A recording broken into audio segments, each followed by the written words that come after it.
This video is brought to you by Law Excellence IAS Academy. Dear students, good morning.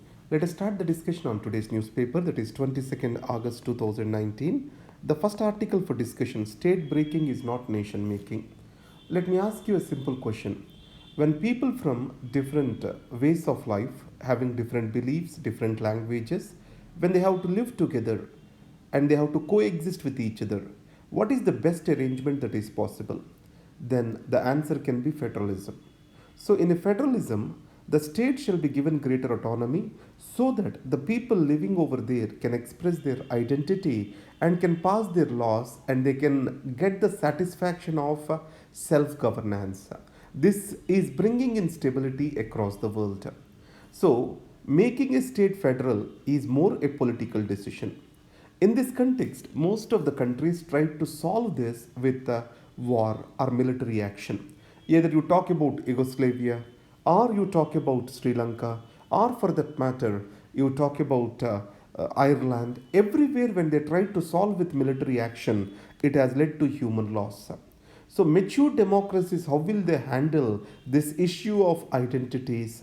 That is through delegation of powers, through accommodation of various identities by providing for the federalism.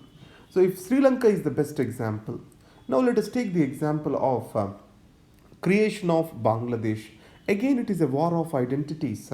Bengali identity has come in conflict with the wider Punjabi identity, which is dominated in Pakistan then. Similarly, in Sri Lanka, the Sinhala identity want to homogenize the country, and in this context, Tamilians have become inconvenient. That has led to civil war. So, homogenization tendencies are short lived, and ultimately that leads to friction. This friction will push the countries towards internal or civil war. That's the reason why providing for the power close to the people through federalism is important. In this context, the author made two important observations. How come the revolutions or the civil wars which have led to huge human cost have come into existence? One is for the material benefits. We saw all the communist revolutions, these are for improvising and distributing the material benefits to the people. The other one is about the identities. When the people felt that there is a sense of loss to their identity, which has come through the establishment of their community over years, they feel that something is taken away from them. So, the social belongingness is given by a community. When this community's existence is getting questioned, then the belongingness and the self assurance which an individual was enjoying is being lost. That has led to many kind of civil wars across the world. So, as a mature democracy, India is also expected to continue with federalism, which can ensure its unity. Unity in diversity was ensured through the federal arrangement of India. That's what author is trying to say over here.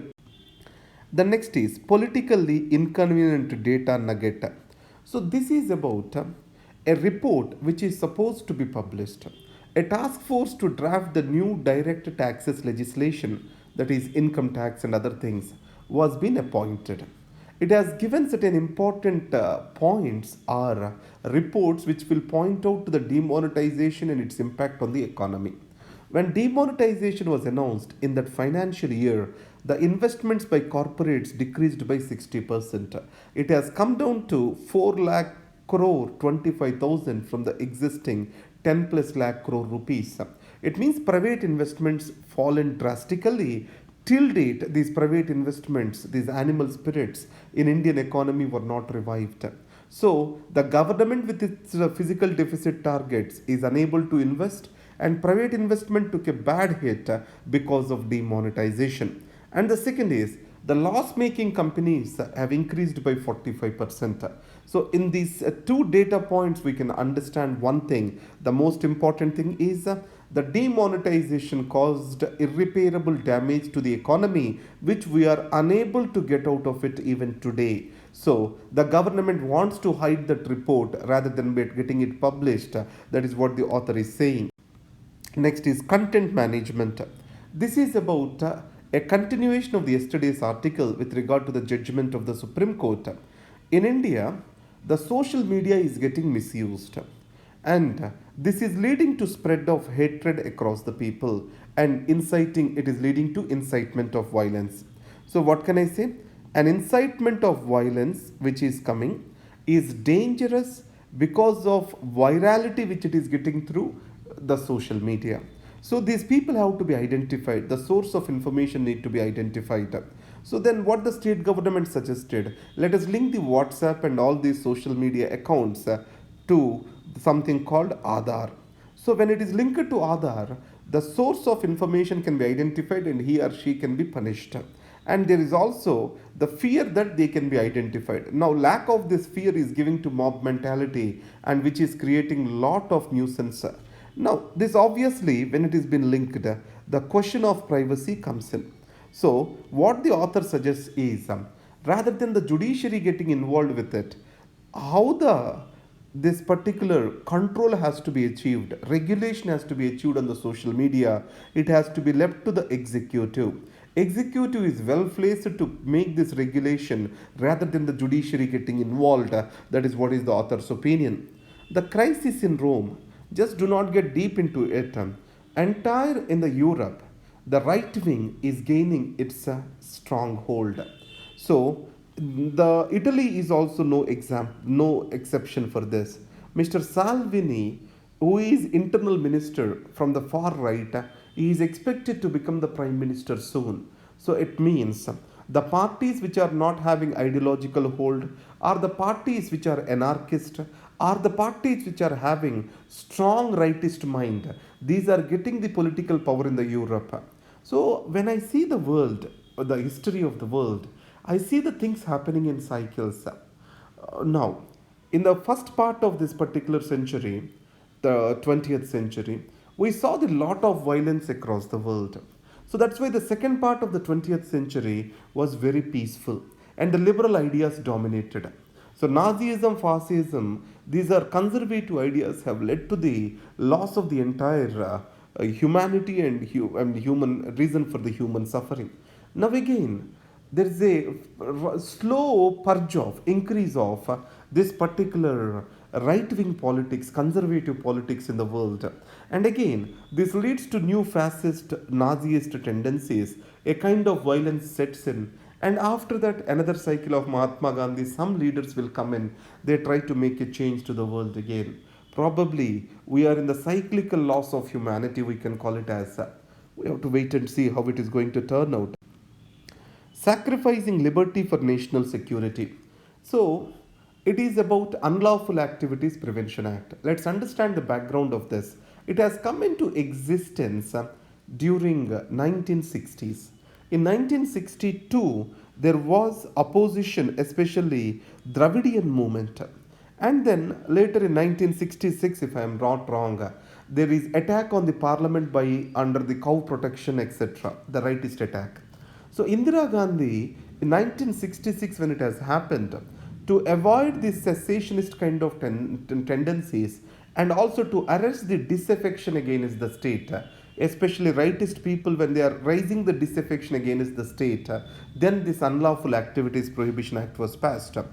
Now, the same government on which, the same political party on which it is passed, it has come to power, it is using this draconian law to its advantage.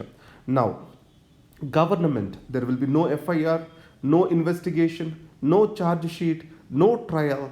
Without anything, a person can be designated as a terrorist. So, if he is designated as a terrorist, obviously his fundamental rights will be in threat.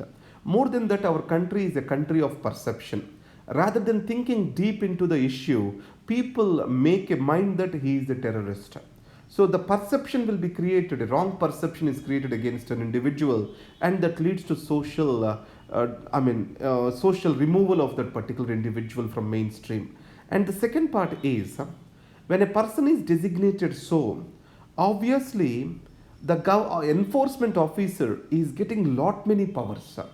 When enforcement or legal officials gets lot many powers through looseness of the language, obviously it is bound to be misused. And the third thing, the due process of law, where it will be, it is lost in this particular law. So, Mr. Chidambaram, when he stated that when the people or else When this kind of laws are being passed, everyone at the discretion of the state can be designated as a terrorist. No one can sleep peacefully in the country. And the second, when we are bargaining safety vis-a-vis liberty, obviously we will neither have safety nor the liberty. So this was a proven history, and it is a famous statement of Mr. Benjamin Franklin. So when you try to bargain for safety and liberty against each other, neither of those we will have. That's the point we need to remember. The risks of legalizing cannabis. When cannabis is legalized, it gets commercialized.